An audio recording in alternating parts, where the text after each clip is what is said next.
నమస్తే, నేను మీ Gopi. Welcome to Telugu రాజ్యం. ప్రస్తుతం మనతో పాటు ఉన్నారు సీనియర్ జర్నలిస్ట్ గోవిందరాజ్ చక్రధర్ గారు ఉన్నారు. ఆయనతో మాట్లాడదాం. నమస్తే అండి. నమస్కారం. రైట్. మొన్న కుప్పంలో ఒక దారుణమైన సంఘటన జరిగింది. కుప్పంలో చంద్రబాబు నాయుడు గారు ఉన్న ఆయన ఎమ్మెల్యేగా వ్యవహరిస్తున్న స్థానంలో ఒక మహిళను చెట్టుకు కట్టేసి అతి కిరాతకంగా 80,000 రూపాయల కోసం ఆమెను చితకబాదారు. అదేవిధంగా పిల్లల ముందే ఆమె కొట్టడంతో పిల్లలు కూడా లబోదిబ్బం అంటూ ఏడుస్తూ ఉన్నారు. సో దీన్ని ఎలా చూడొచ్చు సార్ మీరు? అంటే ఆ సంఘటన బాగా వైరల్ అయింది.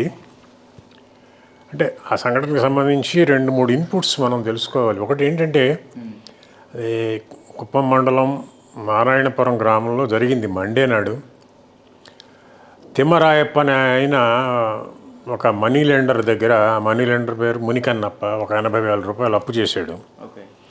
అప్పు చేసి అప్పు తీర్చలేకపోయాడు, గ్రామం విడిచిపెట్టి వెళ్ళిపోయాడు. ఆ తిమ్మరాయప్ప భార్య శిరీష పాపం గ్రామంలోనే ఉంటూ 2 పిల్లల్ని పెట్టుకుని రోజువారీ కూలి పనులకు వెళ్తూ తన భర్త తీర్చాల్సినటువంటి అప్పుని ఇన్స్టాల్మెంట్స్లో పే చేస్తూ వస్తుంది. ఈ క్రమంలో ఒకరోజు శిరీష రోజు మండే నాడు పిల్లవాడితో, 5 ఏళ్ల పిల్లవాడితో కనపడేసరికి ఆ మనీ లెండరు మునికన్నప్ప అప్పు వసూలు కోసం ఆ అమ్మాయిని చెట్టు కట్టేసి దాడి చేయటం అనేది జరిగింది. నాకు నిజంగా ఆ వీడియో చూస్తున్నప్పుడు నేను చాలా సెన్సిబుల్గా ఫీల్ అయ్యాను. ఆ పిల్లవాడి ఏడవటం అనేది, ఎక్కి ఏడవటం, నిస్సహాయమైనటువంటి ఒక పరిస్థితిలో ఏడవటం అనేది నాకే చాలా బాధ కలిగించి నేను వీడియో చూడటం కూడా మధ్యలో ఆఫ్ చేశాను. అంటే అది సహజంగా నా మీద, ఒక జర్నలిస్ట్ మీద, ఒక 40-50 ఏళ్ల స్టాండింగ్ ఉన్న నా మీదే అంత ఇంపాక్ట్ కలిగించినప్పుడు సహజంగా ఆ సంఘటన మొత్తం ప్రజానీకం మీద ఎలా కలిగిస్తుంది, ఎలా దాన్ని రిసీవ్ చేసుకుంటారు అనేది ఇవాళ ప్రధానంగా మనం దృష్టిలో పెట్టుకోవాల్సిన విషయం. ఏంటంటే గవర్నమెంటు ఇలాంటి సంఘటనలు జరిగినప్పుడు సోషల్ మీడియా వల్ల మంచి జరుగుతుంది, చెడు జరుగుతుంది. కొన్నిసార్లు గ్రౌండ్ లెవెల్లో పోలీసుల ఎక్సెసెస్ ఉన్నాయి. తెనాలి సంఘటన చూసాము. 3 యువకులను తీసుకొచ్చి అత్యంత దారుణంగా లాఠీలతో కొట్టారు.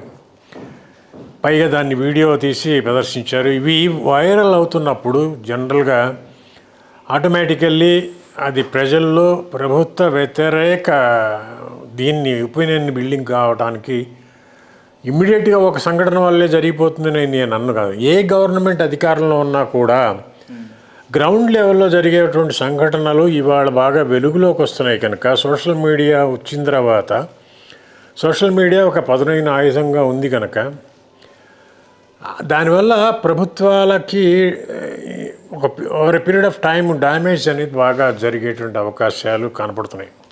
వ్యక్తి స్థాయిలో కూడా అంతే డ్యామేజ్ జరుగుతుంది. మనం ఆ మధ్య పికిల్స్, అలేఖ్య పికిల్స్ ఆవిడ మొత్తం దుకాణం బంద్ అయ్యే వరకు అది మరీ ఎక్సెసెస్ అట్లా కూడా జరుగుతున్నాయి. అంటే ప్రజలు జాగృతం కావడానికి, ఒక చైతన్యం కావడానికి, ఒక పాజిటివ్ వేలో కనుక మనం బాధితుల పక్షాన నిలబడటానికి సోషల్ మీడియా సానుకూలంగా కంట్రిబ్యూట్ చేస్తే దాన్ని హర్షించాల్సినటువంటి అవసరం ఉంది. కనుక ఈ సంఘటన వల్ల ఏమైందంటే గవర్నమెంట్కి, అందులో ముఖ్యంగా చంద్రబాబు నాయుడు గారు ప్రాతినిధ్యం వహిస్తున్నటువంటి కుప్పం నియోజకవర్గంలోని గ్రామంలో జరిగింది కనుక న్యాచురల్గా అది ఆయనకి కొంత డ్యామేజ్ జరిగేటువంటి ఇది ఉందని ముందే గ్రహించాడు ఆయన కూడా. ఎప్పుడైతే పోస్టులు సర్క్యులేషన్లోకి వచ్చాయో చంద్రబాబు నాయుడు గారు డైరెక్ట్గా ఎస్పీ గారితో మాట్లాడారు. అట్లాగే ఆ మనీ లెండర్ని తీసుకొచ్చి అరెస్ట్ చేయడం జరిగింది. కొంత ప్రభుత్వం నుంచి సహాయం జరిగింది. హోంమంత్రి కూడా ఆవిడతో శిరీష్తో మాట్లాడటం, ఇవన్నీ ఉపశమన చర్యలు తీసుకోవడము, డ్యామేజ్ కరెక్షన్కి కొంత ప్రయత్నం జరిగింది. ఇలాంటి సంఘటనల్లో గవర్నమెంటు జరిగిన తర్వాత రియాక్ట్ అవ్వడం మినహా కొన్నిసార్లు మనము అనేక సందర్భాల్లో చూసాం. ఇప్పటికీ కూడా ఒక ఆధిపత్య కులాలు కావచ్చు, లేదా మనీ లెండర్స్ కావచ్చు, ఆంధ్రప్రదేశ్లో ముఖ్యంగా మైక్రో ఫైనాన్స్ అనేది బెడద బాగా ఉంది. ఇప్పటికీ నాకు అర్థం కాదు ఏంటంటే గవర్నమెంటు ఇన్ని వెల్ఫేర్ స్కీమ్స్ని ఇంప్లిమెంట్ చేస్తున్నప్పుడు బిలో పావర్టీ లైన్ పీపుల్ ఎందుకని, వాళ్ళ వెల్ఫేర్ ఎందుకని గవర్నమెంట్ చూస్తున్నప్పుడు ఆ కుటుంబాల ఆర్థిక స్థాయి ఎందుకు పైకి రావటం లేదు, ఇప్పటికీ మనీ లెండర్స్ మీద ఎందుకు ఆధారపడాల్సి వస్తుంది.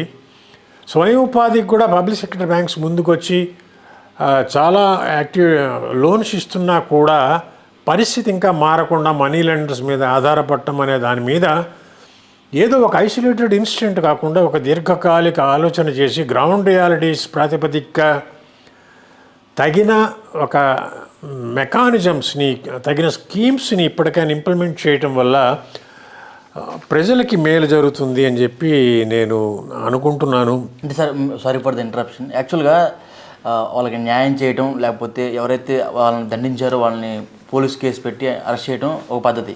కానీ ప్రభుత్వ సొమ్ముని వాళ్ళకి 5 లక్షల రూపాయలు ఇవ్వడం ఎంత మేరకు ఇది మనం అంగీకరించాల్సింది? ఎందుకంటే ఇప్పుడు వాళ్ళ ప్రైవేట్ అప్పుకి ప్రభుత్వ సొమ్ముకి ఏంటి సంబంధం?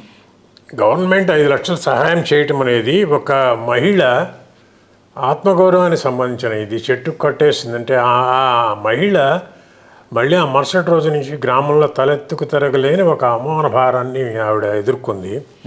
అలాంటప్పుడు ఏంటంటే ఇది కేవలము భర్త చేసిన అప్పు తీర్చుకో అని చెప్పి ఇచ్చిన డబ్బు కాదు. దీన్ని ఒక పరిస్థితుల వల్ల ఆవిడ దెబ్బతిన్నది కనుక ప్రభుత్వం మేము అండగా ఉన్నాము అని చెప్పి ఒక 5 లక్షలు మంజూరు చేయడాన్ని నేను పాజిటివ్గానే చూస్తున్నాను. ఆ రకంగా ఆ 5 లక్షల్లో 80,000 అప్పు తీర్చేసుకుని తన కాళ్ళ మీద తాను నిలబడి ఒక 4 పాడి పశువులను కొనుక్కుని భర్త కూడా వెనక్కి తిరిగి వచ్చి ఆ కుటుంబం బాగుపడితే మళ్ళీ అదే గ్రామంలో తన జీవనాన్ని కూడా తీసుకుంటే అది మంచి చర్యే.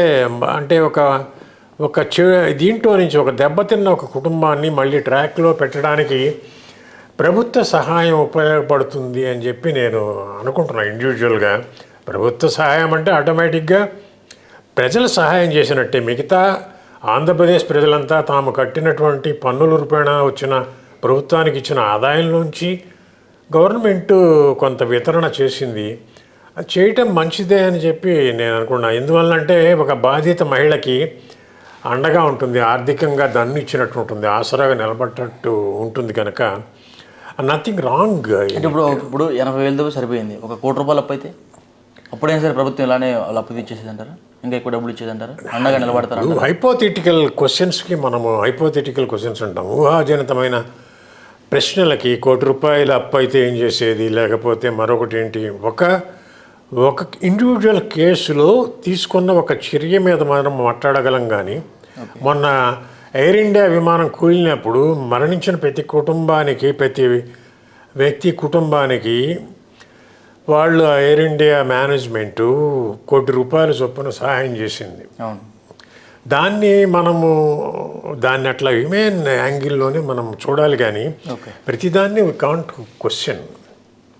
Okay right. ఇంకోటి వచ్చేసి ఓవరాల్గా ఏదైతే అంటే గత ప్రభుత్వంలో చాలా జరిగినాయి. లైక్ ఎట్లా అంటే ఈ అమ్మాయిల మీద రేపులు కానీ, లేకపోతే 30,000 అమ్మాయిల మంది మిస్ అయ్యారని పవన్ కళ్యాణ్ గారు చెప్పడం కానీ, ఇవన్నీ జరిగినాయి.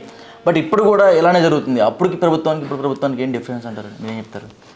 అంటే కేవలము ప్రభుత్వాలు మారుతాయి. ఇప్పుడు వైఎస్ఆర్సీపీ గవర్నమెంట్ 5 ఏళ్ళు అధికారంలో ఉంది.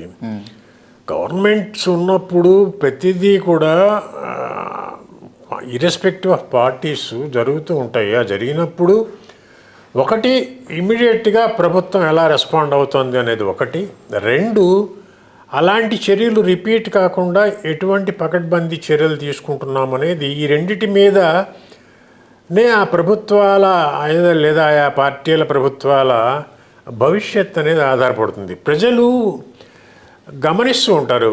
స్కాటర్డ్గా అనిపించవచ్చు కానీ ఏ ఇన్సిడెంట్ అయినా జగన్మోహన్ రెడ్డి గవర్నమెంట్లో కూడా కొన్ని సందర్భాల్లో ఎక్సెస్ జరిగాయి. ఇప్పుడు డాక్టర్ సుధాకర్ని కోవిడ్ టైంలో తీసుకుని పోలీసులు హింసించడం అనేది, ఇవన్నీ కూడా ఆయన గవర్నమెంట్కి ఎట్లయితే నెగిటివ్గా పనిచేశాయో చంద్రబాబు గవర్నమెంట్లో ఆయన ప్రమేయం ఉండకపోవచ్చు. కానీ కింది స్థాయి అధికారుల వల్ల కావచ్చు, కింది స్థాయిలో ఉన్నటువంటి పెత్తందారిల నుంచి కావచ్చు, జరిగే ఈ చర్యల మీద ఎంత కఠినమైన చర్యలు తీసుకొని ఇమీడియట్గా బాధితులకు మనం రిలీఫ్ ఇస్తున్నాము, ఉపశమనం ఇస్తున్నాము.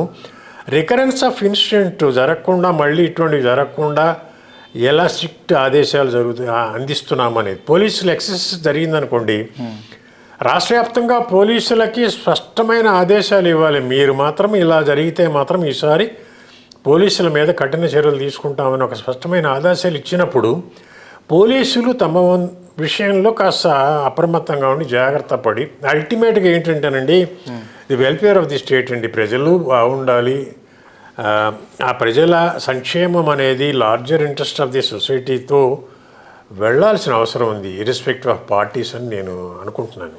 ఓకే, లైక్ కొన్ని బెనిఫిషరీస్ ఉందా మీరు చెప్తున్నారు కదా, ఏంటి అది చెప్పాను కదా. ఏంటంటే రెమిడియల్ మెజర్స్ అవి తీసుకున్నారు, ఇమీడియట్ డ్యామేజ్ కరెక్షన్ అనేది తీసుకున్నారు. అది అల్టిమేట్గా ఒక్కొక్కసారి చూడాలి. ఇట్లాంటివి ఏంటంటే వరుసగా పైలప్ అయిపోతూ ఉంటే ప్రభుత్వానికిను చంద్రబాబు ప్రభుత్వానికి ఏమిటి కంపారిజన్ అనేది వస్తుంది. గ్రాడ్యువల్గా చాపకంద నీరులా ఉంటుంది ఒపీనియన్ అనేది వాళ్ళ డెమోక్రసీలో. రేపు ఆటోమేటిక్గా ఎలక్షన్స్ వచ్చినప్పుడు అది ఎలా టర్న్ అవుతుంది అనేది కూడా మనం దృష్టిలో పెట్టుకోవాలి.